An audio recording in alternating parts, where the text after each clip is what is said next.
I would fantasize about my next cup of coffee. I would plan dates around coffee.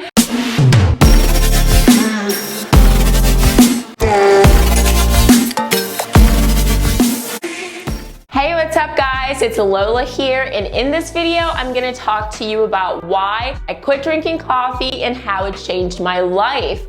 I'm all about personal development, and that's why I'm sharing this in case it can be helpful for anyone else out there.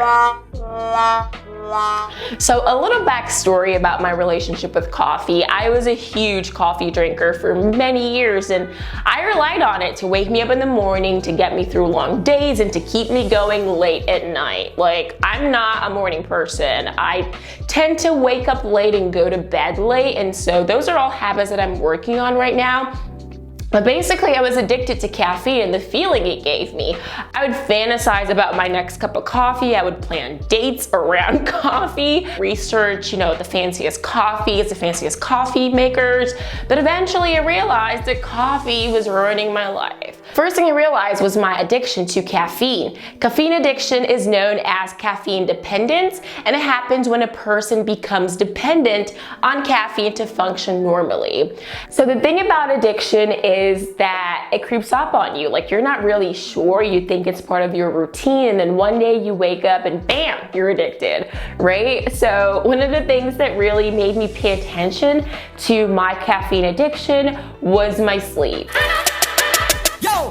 Coffee was really messing up my sleep schedule. I used to drink coffee all day long, and then I would wonder why I had trouble falling asleep at night. I'm naturally a night person, but I was getting to the stage where I wasn't getting enough sleep, and then I felt so miserable throughout my day due to lack of sleep, and I would be crankier, in a mood, and not really sure why I'm feeling that way until I really realized, like, shit, I only got 2 hours of sleep last night, or I only got 4 hours of sleep last night, and that is not normal. Caffeine is a stimulant that can interfere with the body's natural sleep wake-up cycle, and it can make it harder to fall asleep, reduce the quality of your sleep, and even cause insomnia in some people. For me, it did all three of those things. A cup of coffee contains 9 to 5 milligrams of caffeine, and this can vary depending on the strength and the size of the cup. So I was having 5 cups of coffee a day, which is essentially consuming up to 500 grams of caffeine, which is so unhealthy. I realized that I was getting little to no sleep, and I knew this because I got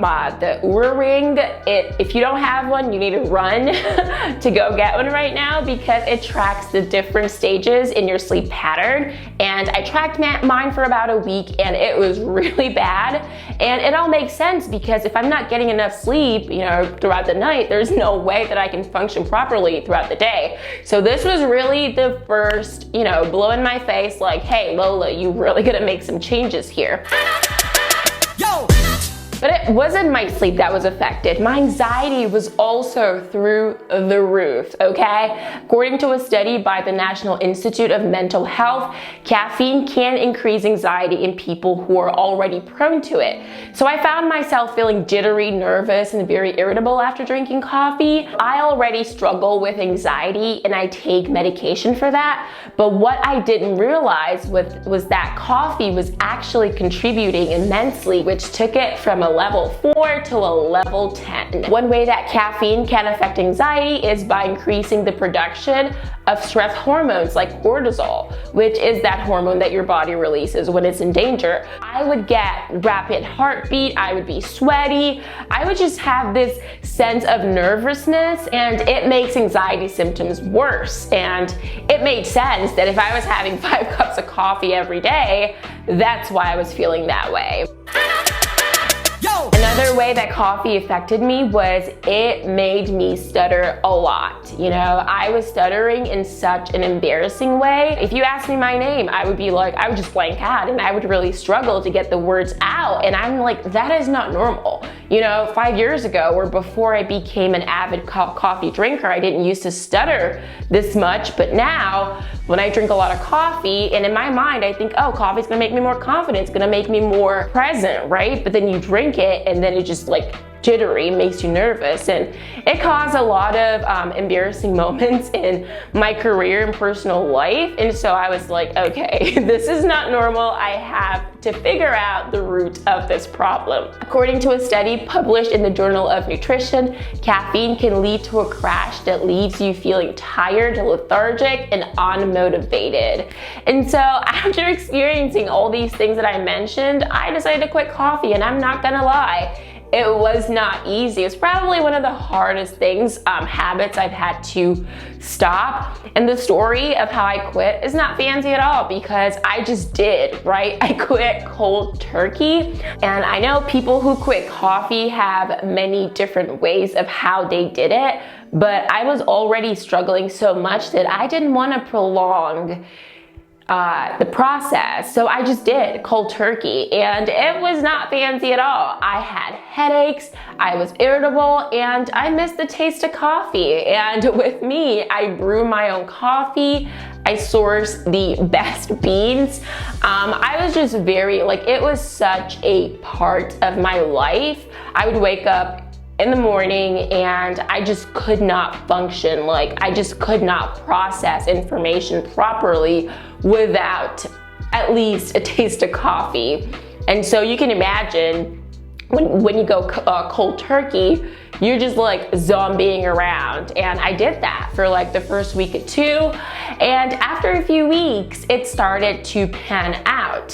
Now, when I quit cold turkey, I had some friends and family tell me, why don't you just go, and start doing decaf? And the reason I didn't want to do it is because it would kind of mess up that cold turkey process, because I know myself, you can't give me candy and take it away but still have it there. You can't dangle it there. I will grab it, okay? And so I was like, that's not gonna work for me, so I have to do this my way. Eventually, after about 3-4 weeks, I introduced decaf coffee, and I'm not talking decaf coffee beans. I'm talking Nescafe, nasty, disgusting microwave coffee that tastes like shit. I introduced that, and I started drinking it about once a week, 1-2 times a week, and it was horrible. I couldn't even finish a cup of it because it just tasted so bad. But it kind of tricked my brain into, feeling like everything's okay, even if I'm not still getting that constant dose of caffeine. I can still live and I can still enjoy the taste of this as normal. I have quit drinking coffee for over 3 months. I have not had a taste of actual real coffee, and to be honest, I don't miss it, because I don't miss how miserable it made me feel. When I quit coffee, my sleep improved drastically. I was falling asleep faster and waking up feeling more refreshed. My anxiety also decreased significantly. I felt calmer and more relaxed throughout the day. And finally, I had more stable energy, to be able to do the things I loved without experiencing those highs and lows and relying on coffee to keep me going. So, why am I telling you all this? I believe that quitting coffee can be a game changer for many of us, especially if you are someone who's always pushing yourself to achieve, who is always trying to be motivated, who is always trying to accomplish goals.